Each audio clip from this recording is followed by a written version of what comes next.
तो यहां पर कोई ना कोई व्रत कम से कम अपने जीवन में सभी को 1 महीने में 2 बार तो व्रत करना चाहिए। आप सोमवार, अष्टमी, चतुर्थी ये करो ना करो, पर महाराज कम से कम हर 15 दिन में एक एकादशी करो। क्या करो? कौन कौन करता है और कौन कौन अब नहीं करता, वो हाथ ऊंचे करके बताओ। भाइयों में तुम और माताओं में सब करते हो? जो नहीं करते वो हाथ ऊंचे करके बताओ, ऐसे पूरे पूरे। हाँ देखो, अगर जो वृद्ध हो गए हैं, 85 से ऊपर हो गए हैं, उनको तो क्षमा है महाराज, क्योंकि अब तो उनकी आयु नहीं है इस लायक कि वो अन्न इत्यादि का त्याग कर सके। फिर भी अगर उनकी इच्छा हो तो वो एक समय भोजन करके दिन दिन में एकादशी व्रत रखें और सूर्य अस्त से पहले 48 मिनट पहले भोजन कर लें, रात्रि में भोजन ना करें। इसे कहते हैं नक्त भुक्त व्रत।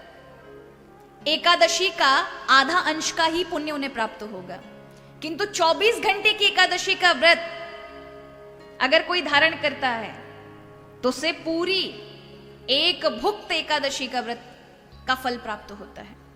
ये नारद पुराण, ब्रह्म वैवर्त पुराण, स्कंद पुराण इत्यादि में वर्णन है। तो एकादशी व्रत प्रत्येक व्यक्ति को करना चाहिए, क्योंकि भगवान की करुणा से निकली है, हृदय से निकली है।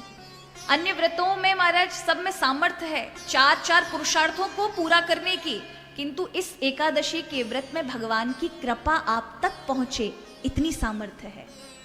इसलिए तप की श्रेणी का व्रत कहा गया है।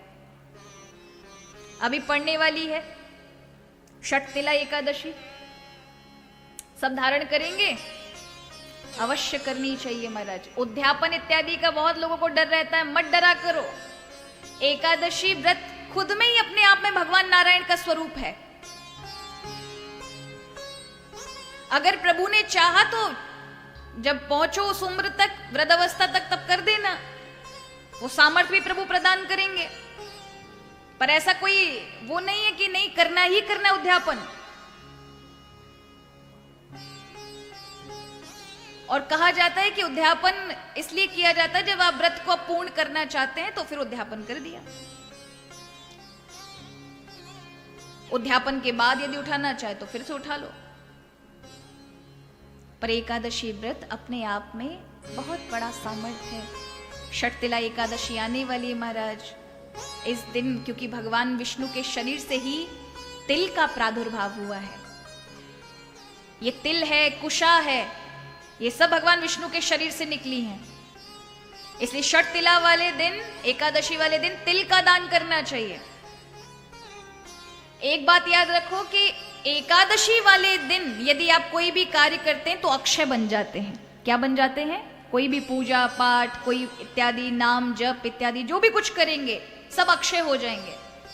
10वीं वाले दिन तुलसी से थोड़ी सी मिट्टी लेकर के, हल्की सी थोड़ी सी मिट्टी लेके उसी का तिलक करना चाहिए और फिर बैठकर विष्णु सहस्त्र नाम पढ़ें, अपने गुरु की दी हुए नाम जाप करें, जो भी आपके पास मंत्र है उसका जाप कर लें, गजेंद्र मोक्ष का पाठ कर लें, गीता जी का किसी एक अध्याय का, 12वें अध्याय का पाठ कर लें, तो महान पुण्य प्रदान करने वाली है। वैसे तो कहा जाता है कि निर्जल रहना चाहिए व्रत, पर नहीं है किसी की सामर्थ्य तो एक समय फलाहार कर ले, वो भी नहीं है तो 2 समय करे, पर 4 समय ना करे, नहीं तो कोई व्रत नहीं लगेगा।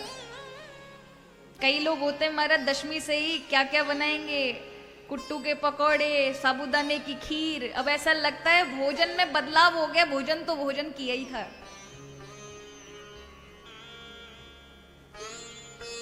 है ना? हमारे ये उत्तर प्रदेश में ऐसा है ही। प्राय हमारे यहाँ कोई अगर कुछ भी कोई व्रत इत्यादि हो तो उसके लिए पहले प्लानिंग बन जाती है, आज क्या होगा, सिंगाड़े की लापसी बना देंगे, है ना, दही का ये बना देंगे, ये हो जाएगा। अब आप बताओ आपने क्या शरीर में झेला जिससे लगे कि आपका तप वाला व्रत हुआ है। कई तो एकादशी के नाम पे बहुत कुछ खा जाते हैं। सुबह उठा 1 सेब खा लिया, आज एकादशी है, फिर 10 बजे 4 केला खा लिया, आज तो एकादशी है, फिर 1 कटोरी दही पी लियो महाराज, एकादशी है। और एकादशी की चक्कर में हमारे बहुत कुछ खा गए। अब आप बताइए, एकादशी का अर्थ है 10 इंद्रियां, 5 ज्ञानेंद्रियां, 5 कर्मेंद्रियां और 1 मन, ये 11 जाकर भगवान में लग जाएं, भगवान के समीप पहुंच जाएं, वो है व्रत एकादशी। पर ये 10 इंद्रियां और 1 मन मिलकर के घूमते हैं पूरे संसार में, चीजों में, क्या खाएं क्या ना खाएं, क्या करें। उस दिन आपको लगता है कि भजन होता है। जो भजन कर पाते हैं एकादशी को, वो महान वैष्णव हैं, भगवान के प्यारे भक्त हैं। उन्हीं को सचमुच में एकादशी व्रत का परिणाम प्राप्त होगा। किंतु केवल और केवल खाने खाने और भूखे रहने का मतलब एकादशी समझा है तो व्यर्थ में परिश्रम कर रहे हो।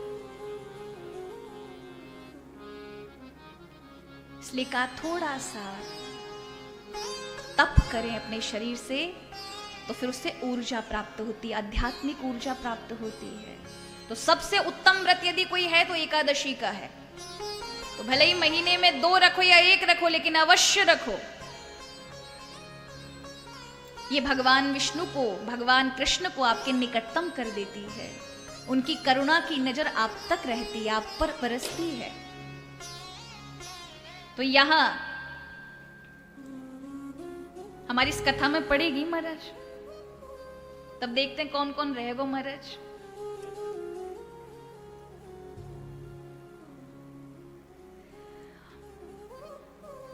और कहा जाता है कि षठ तिला वाले दिन हमें तिल का अर्घ देना चाहिए सूर्य भगवान को। तिल के लड्डू बना करके फलारी के आप लोगों को बांटें। जितने तिल के लड्डू, तिल अत्यधिक ज़्यादा लोगों को बांटा जाता है, उतना ही आपके जीवन में पुण्यों की वृद्धि होती है। पुण्य का फल क्या है? जीवन में सुख आते हैं। लेकिन जब आप नारायण की प्रसन्नता के लिए बांटेंगे तो श्री हरि की दृष्टि आप पर हो, प्रभु की कृपा आप पर हो। तो फिर सत्कर्म करने के लिए